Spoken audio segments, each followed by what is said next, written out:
na kei he ane a fi oi o mama ni ko e arifa o me ka ai ko e iai mona e iai mo ka ai a fiona ko e tuala ai a fiona e ko ke katoi e mamani o ko mau iai Taramai e same alahi o e afiona e ka mau ka e atana o iai e afiona. E ka mau ka e taftafa aki blangi woke ko koerena. E ka mau lolo whanua pe i o senina pe atapa pe o e mamani o iai e afiona. Koe o tua lahi e afiona. Ia le hulu atu o whātu. O mō whainesi. O mau mai e piafu toini. A mō kataha a kolotu. Ke mau ngā au e whataha ke hiki ai pe a langi o e afiona. Rai tatau e mau unu mai. O kuitai a papa mo fua ke mau whatau whapona ke Kota wakaha ki mautora. Ei kina lahi te e lai a whina. Ne lahi te e ngai whakatawere a te moro. O au hia i ho mau whahinga. Ia kaua i whoki mo ki mautora. Hena mau whaipe ki ho mau loto. Na mau tae ofo ki ho mau kaua a whi. Na mau siolaro ki ho mau kau ngā whanonga. E utala hei mahina koeni, ke mau whanonga e mai a piona. Mau pohoro pilaro, ore whamore more. Ai kai ke mau ngata i o mau whangatangatanga mau toi opea. Ai mea nake ngau hiki mau tolu ki ai. Mau whamore more. E whanau pe ki mau toro, ko e angahara, e mau mātua. Ana e pihia ko toa pe, e me he kua ki mātua.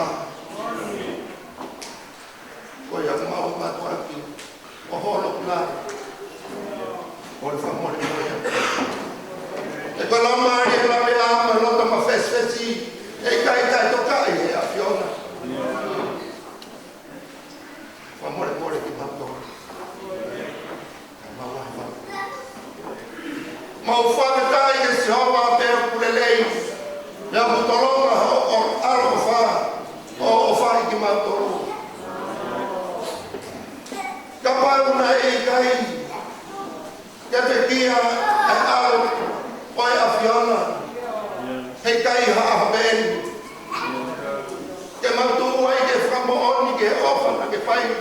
Tātua taha e kolosi, ke lawa i o mawhahi a ki monu. Pea ke mausi o ai ke kahau e mau fo, o kuwhate tuai a ke mou taina. Malo e,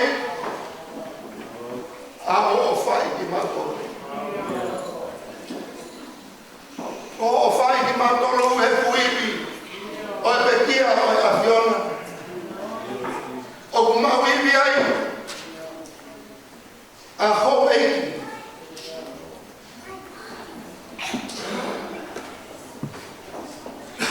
A saro, tui mana kau maa whakawhe. Alo sola paha. Koe fu iwi ko ia ai a piona. Lelei ai e kau mataku le. Tau whai te au. Ka maa kurire o pangai wa hau. Ka maa e kau maka kurire. Te muna wai. Ko fu iwi ai pe so ia.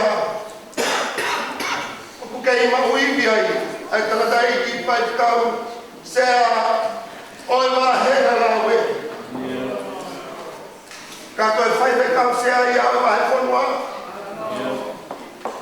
Koe ata mai mo e uto o taha peki.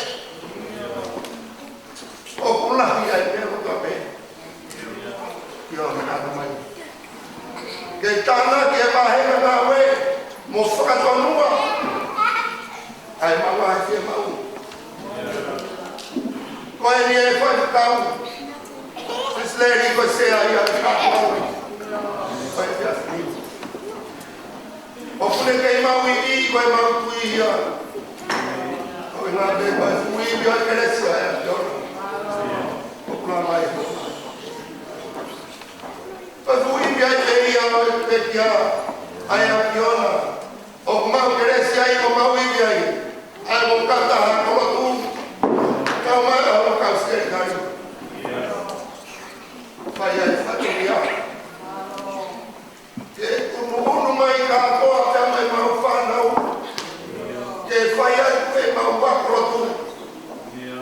Hei ona hoko whapana ka kanga i ke te koe. Koe ni e mau whanau. O lau kei mau i. Mo keresi ai ato. Ka karofu atu. Ke mau kau whataha ia. Ke tete pērangi o tā whakapa.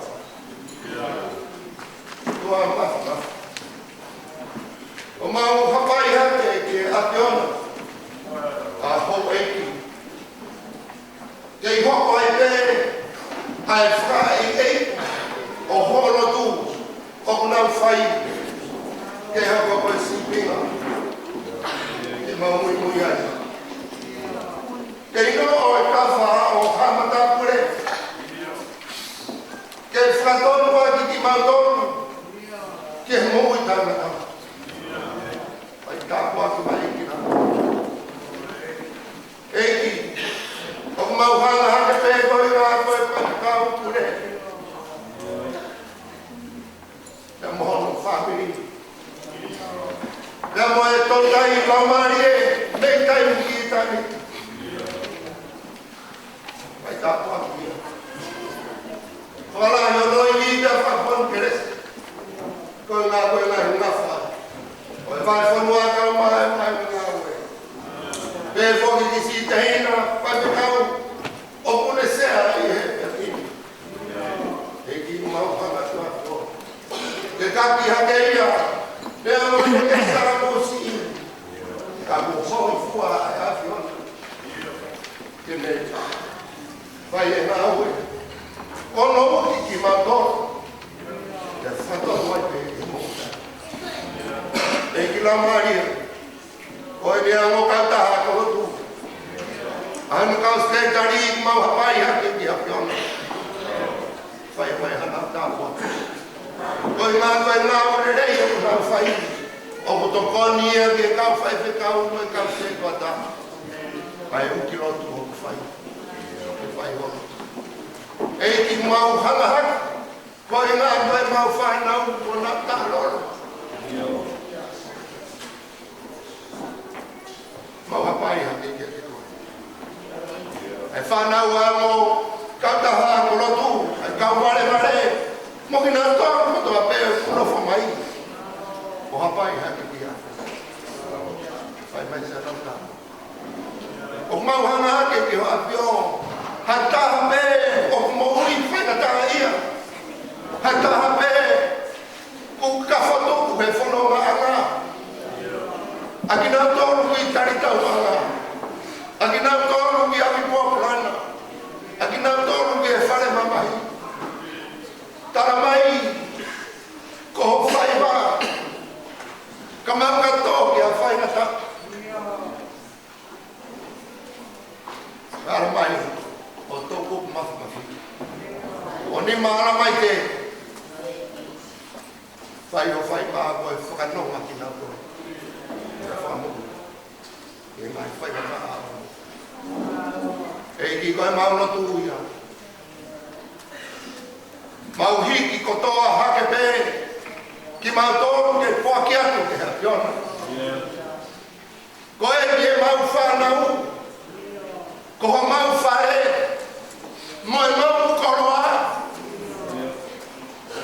Mo e whatongia o e ahon. Mawha whatahati. Pea mo e tangata marama. Pea mo e kaweinga. Ai rea ku whai e sisu.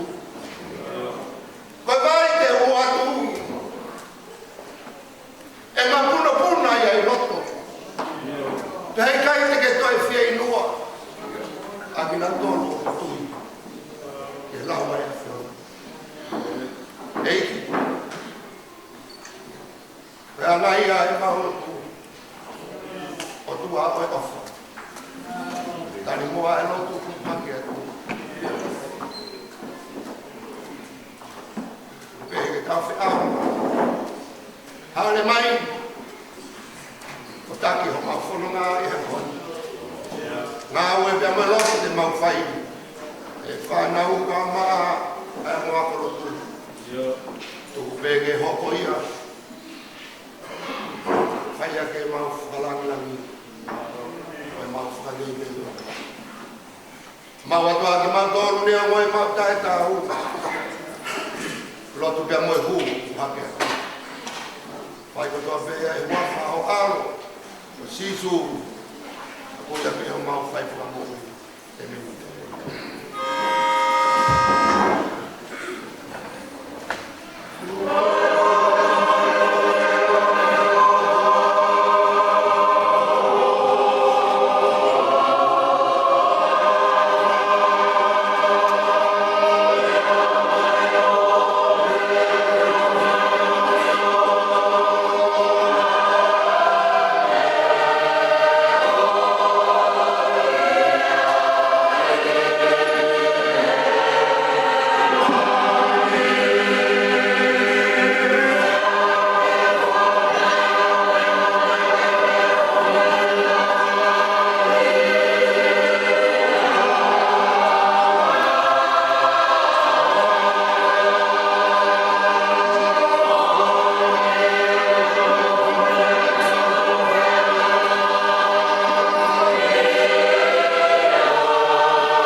ia me fuakava no tuka.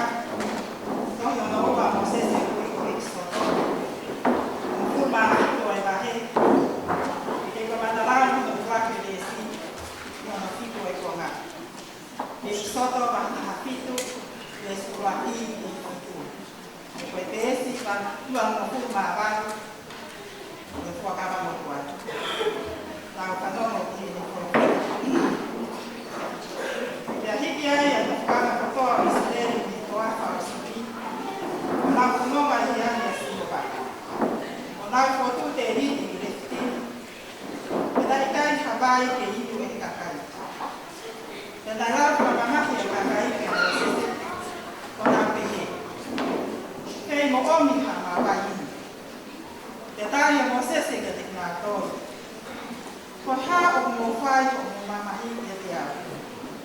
Ko ha o mo wala aki ai e Siloka. Nā te inga mai e kakai ki o kotu ko iaka. Pea lau mai kakai ki a mo sese ko pehe. Ko ha ko pehe ai. O omi ki mātolo me ispite. E tāma te pita mo e te whānau. Mo e te whangamanu. Aki a fieni. Pea tātapa mo sese ki a sihowa o pehe. Ko ha te whai mai kakai. O toi siki. Pea nā kolonia. Pea polopola si hoba ki a Moses. Laka atu e au e kakai. Pea alu mokoe ai kau mātu a wisi. Pea koho toko toko. Aia nā te tāri aki e vai kafe. Toko ia no ni pa. Pea ana. Wa weni te wihe potu ko ia. O tu i au i maka. I maka i kore. Pe te tahi e maka, tai alo atu hawai ni ai ke inu e kaka. Pe nai whai te he e Moses e i au e kau mātu a Wesley. Pe nai ne whakinoa e potu ko ia ko masa, ko aka. Mume ripa ko ke. Koe uhia, koe ke aha Wesley. Pea koe uhi, koe nā wala aki ki o Sihova. He nā pehe. Pe opi hotau motolotonga a Sihova. Peitani, ini.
tēri.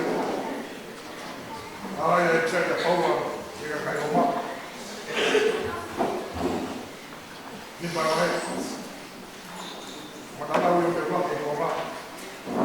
E no mofu matala. Tēri a paua, e ka kai o ma, mai ni ma. Matala ui o me wake e si. E no tahataha. Ai au kea no hiki. Wai a tau putu e whakatonu hea ki tau pauru i he pui.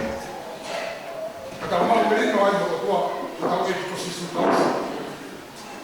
Ai e hoki ko fōu mea ai, ko tau takaki o he pui, e kresto e niku o kau mātua. Ea ka tau wikiki i he amana kau, i he rangrani o e ua. Kei kai ko ea he, ka te tau wiki foki i tau nahi mamahi. Kau i he rangrani o e ua.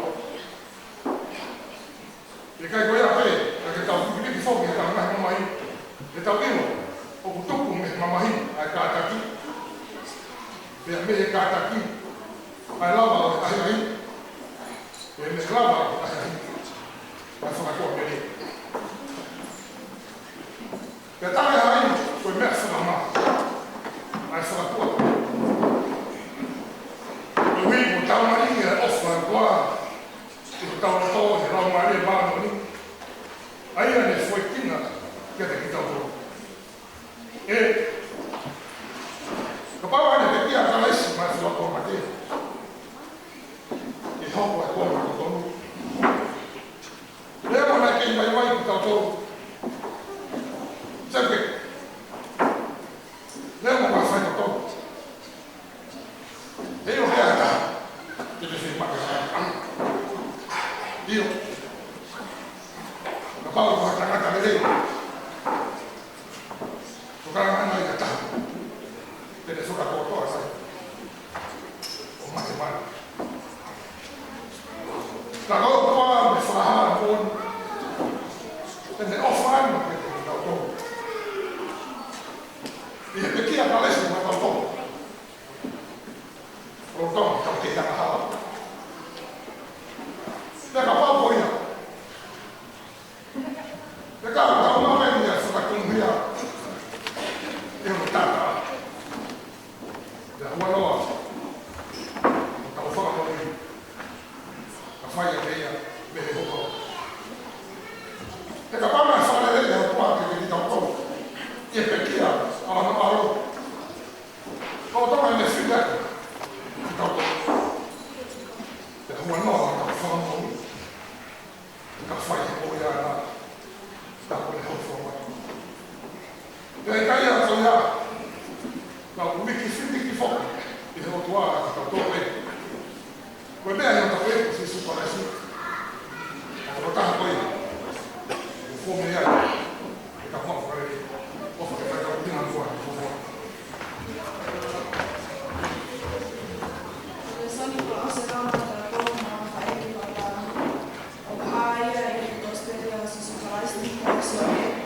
Sione vai fa, aiate ma catalau e di mavahe o au che fai. Sione vai fa, ves ni ma che fa, aia per mitoi. Viene hoko ai che kola sa aia ne ui ko saika. O ofi che pot konua na fua che se toke che so sufa no foha. Viene tu he koko ya havai que vai que o se toke. Per koen ko hela si su e fonua. Pene tanu kuleva ki utuai, kono taimi me whiona nai nai. Ilo ange ne hapa whepine, koe whepine sa me ria, ke utuai, pia pehe e si suki ai. E, mai se utuai, ke ko eni ka wako, ko awange ke koro, ke whakatau mea kai. Pia lea ki ai e whepine sa me ria ki a te ria. Ko toi tawa inu ka ia ki a te au, ka koe si ukoe, koe pepine sa meria kita. Te tāi hai koe ui hasiu kia sa meria. Pea tali e sisu o ne mea ki ai. Kāna ke ilo e mea opa e tua. Pea kāna ke ilo ko hai o mea pehe aku. Omi haku inu, pehe koko ni kupai e kole kia te ia. Pea kone ata mai mo ui. Pea lea e te whine kia te ia. Eiki, o kui kai hao mea ke tuku aki, pea bloloko ai mo. Pea me whē, ko mau e mai mo ui. He koe lahi koa, ko he e tau kui ko se kope. Ai ana ne tuku mai ke te mo tō ai waini. Pea na inu me ai e ia, mono mai ko ha, pea mo ene whangamari. Pea tāne sisu, o ne mea kia te ia. Ai, ko ia ko tape o inu me he vai, ko e nā, tene toi whenua. Ka iloa me aia tene inu me he vai, te o atu e au, e ikai apito tene toi whenua o ta e naka. Ka koe vai te o atu kia te ia, e au, e tupu he lono e no tako ia, koe mata vai ma puno puna hake, o iku ke mo i tai naka. Pea lea e te whine kia te ia, eiki, whaki mai ai vai ko ia kia te au, ko hi ke oa nā toi whenua, pea o mosia mai ki he kio. Pea mea e ia ki au, alo o i mai o usu pāniti, pea hau ki heni, pea tare e te whine o pehe, o kukai a usu pāniti. Pea pehange sisu, o kumo ongi mo o leana, o kukai te mahu se pāniti, he nā ke mahu se pāniti e toko nima, pea koe tangata o ke mauni, o kukai te se pāniti, koe mo on mo lea lau ko ia, pea lea ki ai e te whine. Eiki, tau ko wakai ko whalo kita koe, koe mau ngahi kui na whai e lotu e mo umahu. Ka koki nā tolo mo pehe, ko Jerusalema pe ai poto o totomu te whai e lotu. Pea lea ki ai e sisu. E whine, tui mai kia te au, o kuni mai kainu. Aia i kai te mo whai e mo ngani, pe i Jerusalema o mo lotu ki tamai au. Ko ki mo tō o mo lotu ai, mea o ki kai te mo ilo ki ai, o mau lotu ma tō ki he mea o mau lau ilo, he o me he kakai siu a whakapori. Ka ne o mo ia, ai kai unu mai ha taimi, io ko hokoni aia ko kakai, o lotu mo oni tēnā whai e lau mali e, mo whai mo oni nā lotu ki tamai. He koe tamai ko o le kume whahinga ko ia, aki nā tō o mātua klok kia te ia. Ko o tua ko lau mali e, ka ko ki nā tō e mu kia te ia, ko pā ke nā whai e lau mali e, pea whai e mo oni nā hu.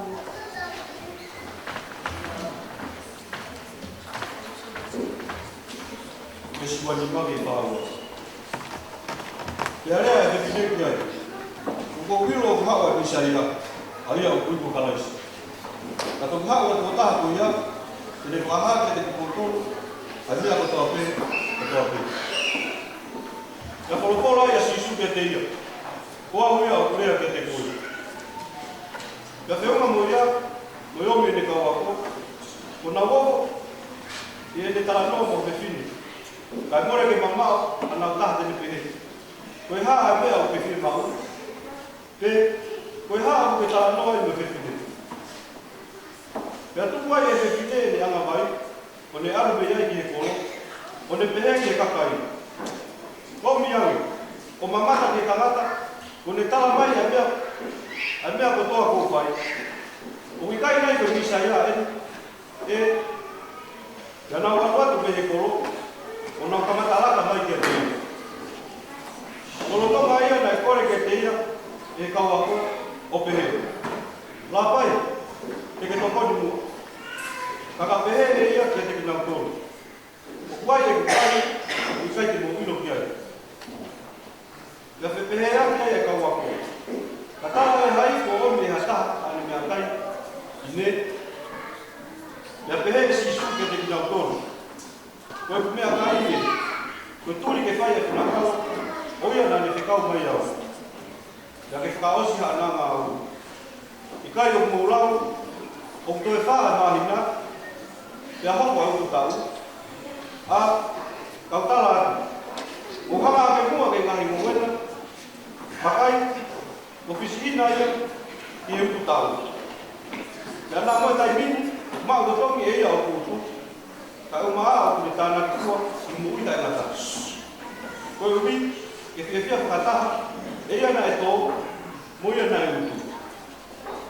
E koe ne toki mo ori, e mea koe ni, a rea koe, o mtō ai tō, kai utu ai utu. Nā whekau atu ki mōtoro e au, ke utu ai mea na e kai ki mo whakamosia ai ki mōtoro. kakai kehe na nau whakamusia ai. Ia ko mumau ki motor o nau kakaba. Ia ko enu, na iai hata kolahe ni e kolo koia na nau tui ki kai ke te ia. Ai kakai sa me ia. Ko mea i herea e ke tine, e ni whakaha. O ne tala mai, e pia kotoa pēne upai. Koia i hea wanga e kausa me ia, na nau kore ke te ia, ke ne noko hito muku nau toro. Ia ne noko i he potu ko ia, o aho ua. Ia tokola ia me noa pēa ka kai mai tui, koe mea i ene wholokola ana, ia nau pehe ke te whine. Koe kai te mau kei tui, koe ui pē ko o tala noa na e whai. Te ko mau whanua tonu ki ai i mau tonu, ia o mau hiro, o eni mo honi ia, a kua mo ui o mamani. Amen.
Watapu pia Magaki, pia Rose.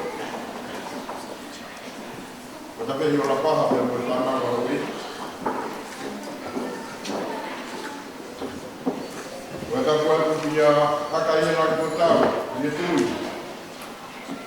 Ulileo kwa nayo hau, tapaa na wewe, kama tapu.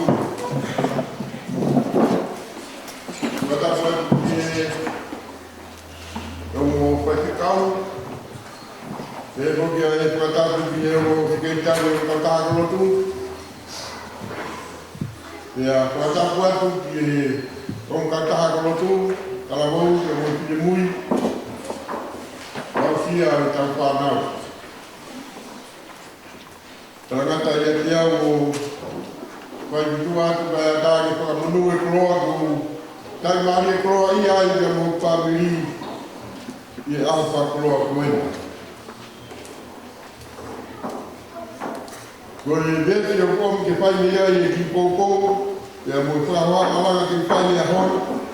A ver eu deixo nela o espelho que todo esse fala a rede com uma fala desse o filho aí que estou ideia com ele.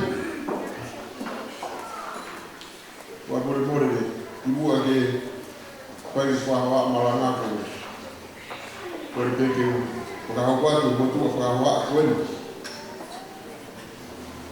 o wimo ko dia tinau dele vai saber como ele kahafai ya mohaan hapai o no ko mai lo mai kamata ya o tawa pe no tolu wa o mai kita kan mono ya pili ya wesi asili ke mo ko taki ko na tarabo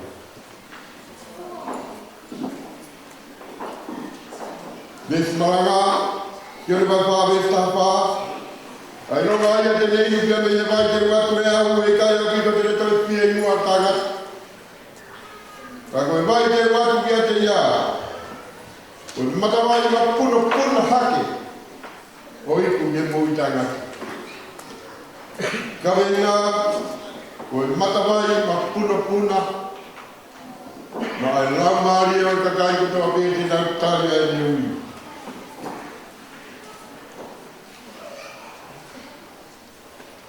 si fakau pai via ai ko ya mo trawa malanga ni kini iko kape tolu ulu aqui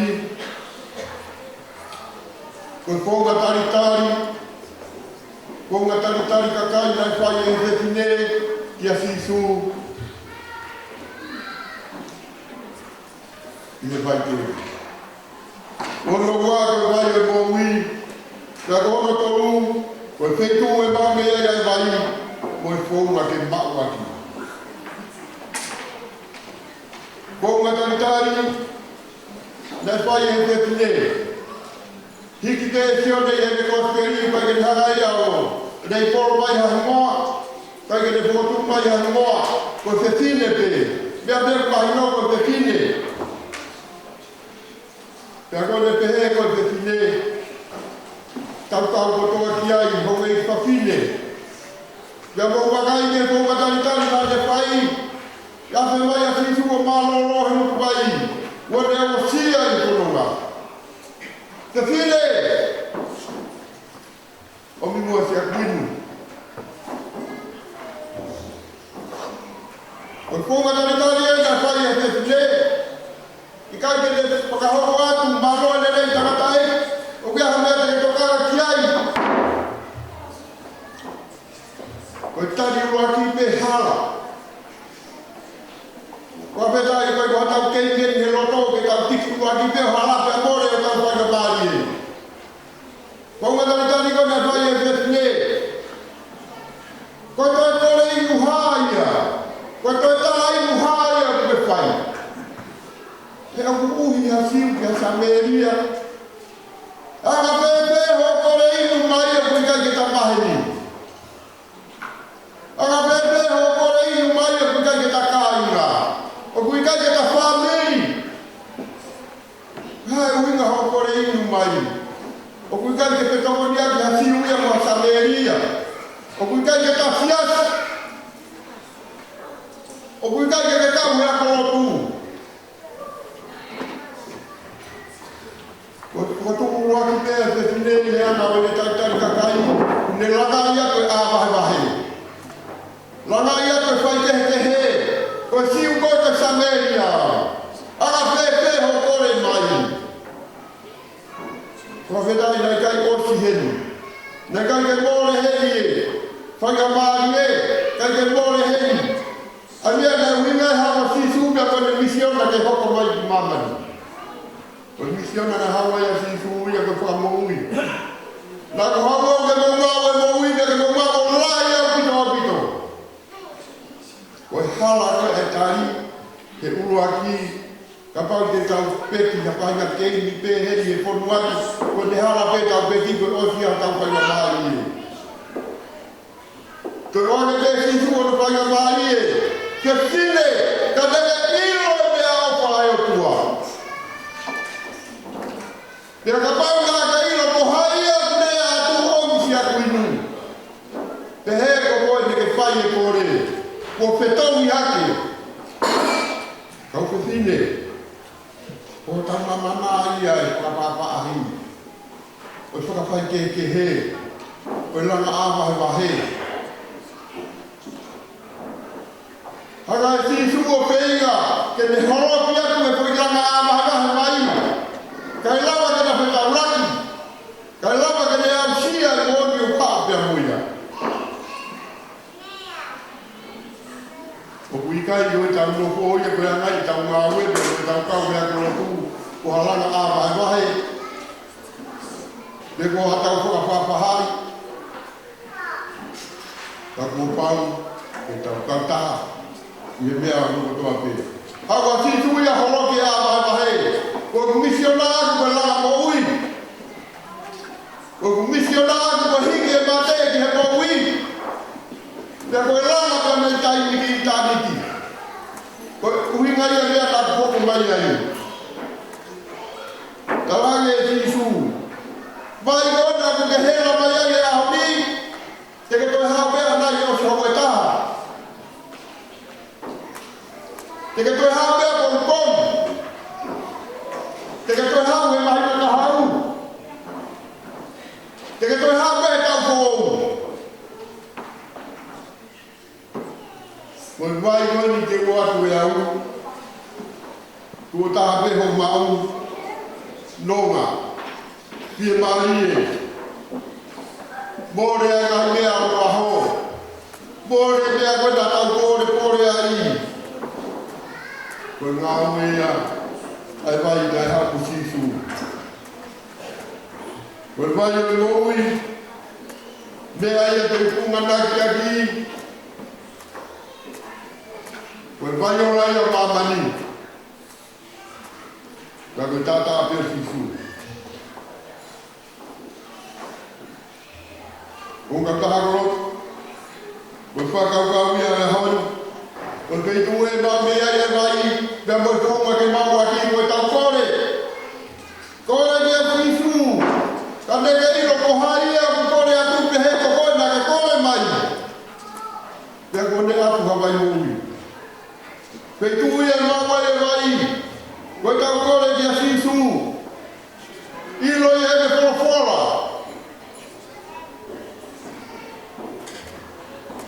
Koe mea ia maua ia vai o mui. Koe peitu ia maua i koe tau kore kia sisu. Tau whanongo kia teia. Whanongo kia eme whorofora pe mone ngahi a kanaki. O sia rana ama he wahe.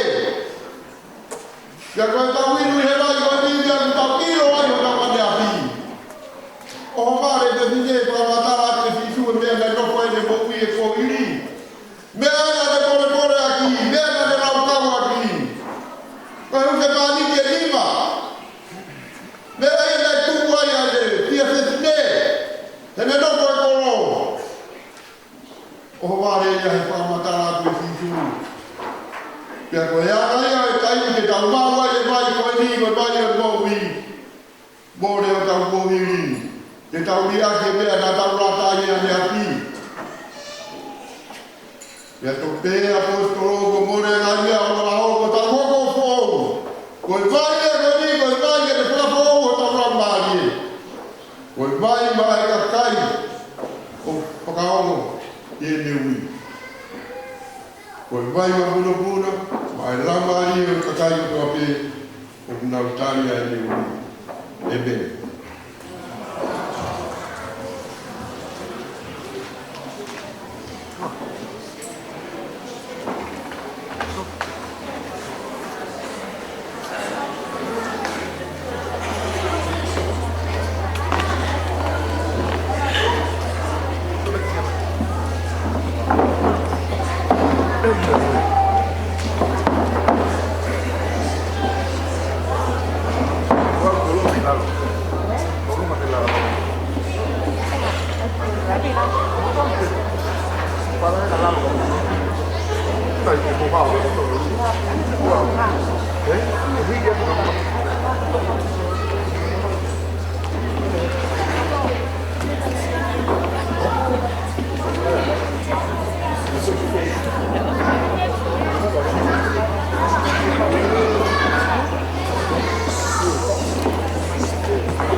warm-up exercise. They look at the children and they look at this completion. So young people, they pick this one's for you.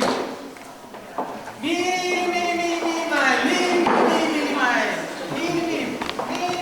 my. That's party. More party. Didn't hear those claps. The claps was a bit too loud. Ready? Me, my. Come on, kids. That's party. More party. Hey. Oh! Yeah, that's it. Vamos a fitar.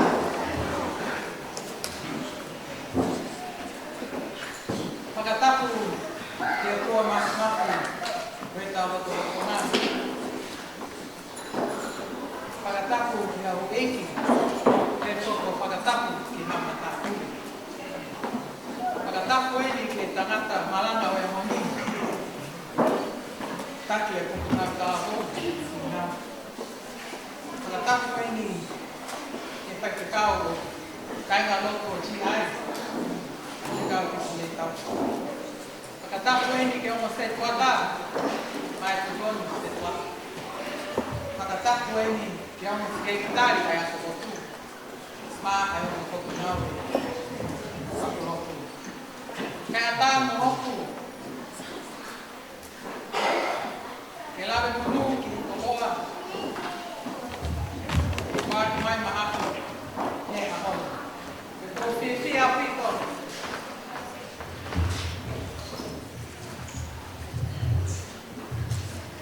Kaya mau kapay na maaya niya ako ni. Ikaw kailaw ikaw. Wala kita may kapay na sa laki. May api. Kung maunga niya mo ni. Katutupe, kaya ako ni nakipay na maaya na ako. Kapag-hoko ako. Ang sinimotulak ko. Kue kuhingoa o makelestinata, a.k.a. next. Kue kumatua, kue tuata maolo tangata eki, tevita alangina. Kue kuhao, mihikari kumawai tangi, haka sumisini. Kue kele amaka, matu. Kue kufae, o hai wamna. O kuhao yan mihingari koro ko tekiu. Nuk. Pepo ki moya be me ba tu kai la.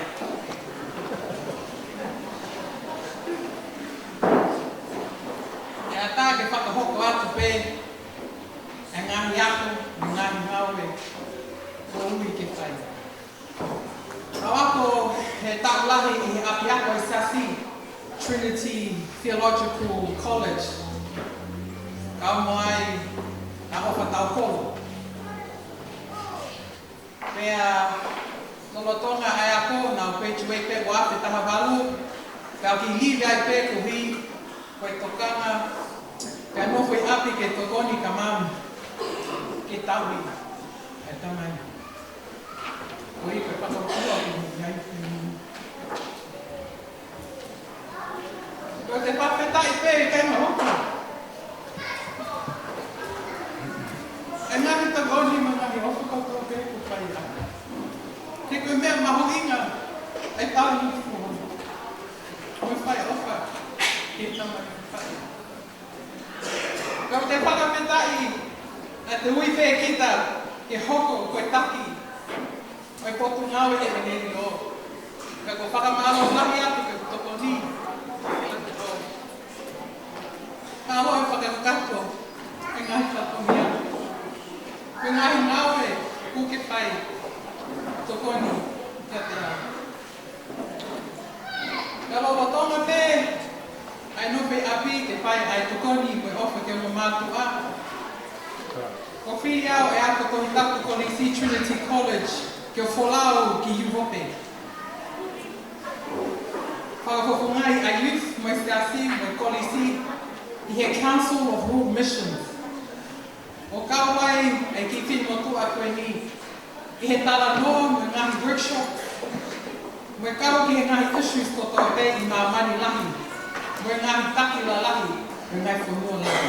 Kau ki he ngahi issues like climate justice. Mo e whakatokanga ai ngau e whakalotu ki he āta kai o ngā rāi.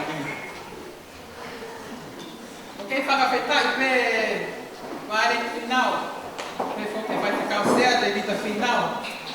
E kei tū pe ki I ngoa I whini motu a koe ni ai language kanti te ki pai whekau. Pe hange ka la you the big boss. E whakawhetai pe ki o tua. Kei kei lawe mo niu ai pe ki e opa tata pe ni. Koe ku ka venga lea. Nai osi whakotu pe. Ka ku ki I ririu pe, ki tweak si sing pe. Ke whakakata nai whatoria he aha mo. Koe ku ka venga lea, koe ofa ai o tua. Pea ka tafa ka mole mole pe kai na lotu. Tuku pe ke o ngawe ake ngahi lea whakapārangi. Ke mahino to our youth, koe tau young children, o ngā mea I he aha ni. The theme of the topic for my speech today is about God's love for each and every one of us. The theme of my speech today is God's love. The Bible verse that is supporting my speech today is Sone Paketolu, verse Tahawono. And I offer pehe ai o tua ki mamani o ne whaki o mo aru tofu e taka. Koea o kutui pi ki tai ki a te ia, kai awa nā auha, kai mawai no ui tai nā tā. Verse is taken from the New Testament, the Gospel of John, chapter 3, verse 16. For God so loved the world that he gave his only begotten Son, that whoever believeth in him should not perish, but have everlasting life. Pea o hinga I ka venga na ku tau teo teo ke pekia mo I toi tuku pe eku. E apitanga o amnekina ke hopu mai e mahinga moku. E apitanga o I toi tuku mo I pekia. A lot of our young kids, who knows the name of which of the camp that's coming up? What's the camp called that's coming up? Is there another word that we use? Another word that we use. He's not in school. That's the one. Say it now. That's the one. And what does Easter mean to you young people, you children? What does Easter mean?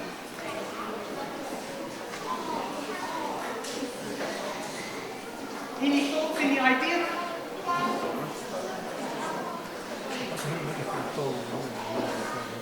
That's all right. Well, as our young children know, as our youth, Easter is a day to celebrate, but also a day to commemorate the crucifixion and the resurrection of Christ.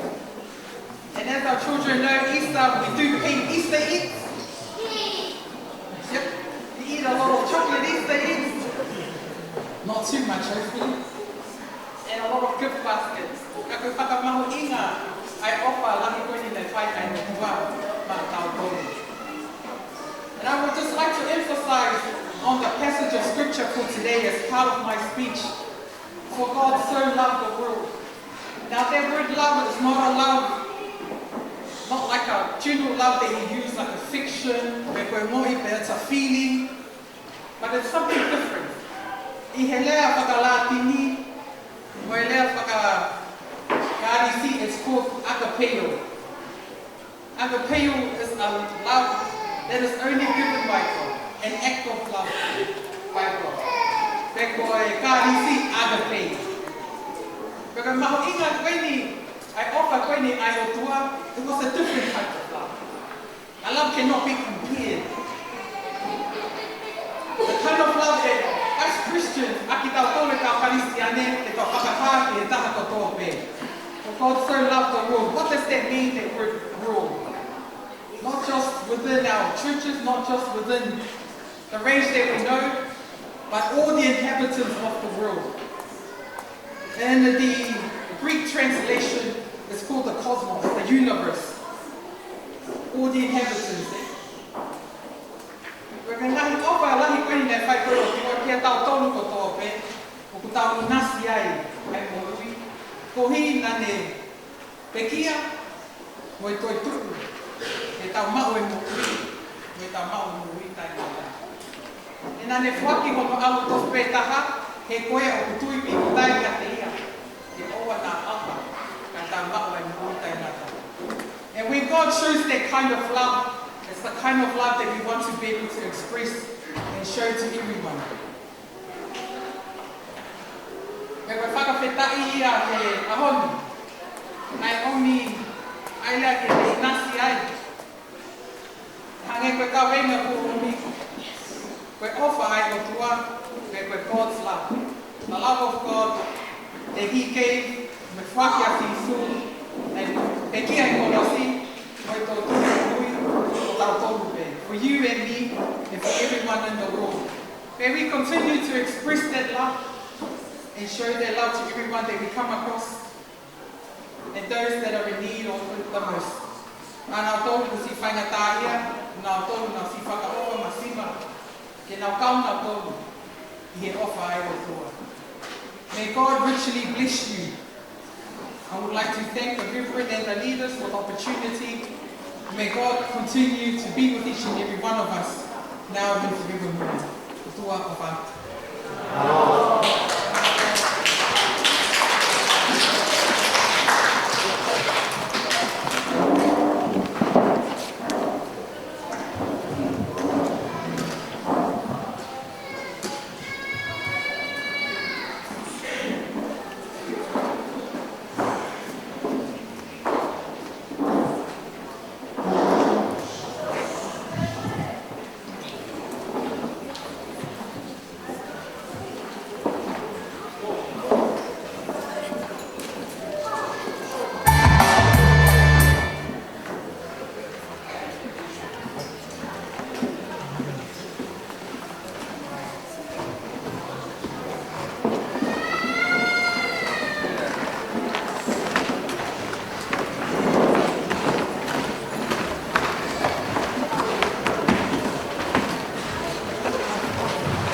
Amen.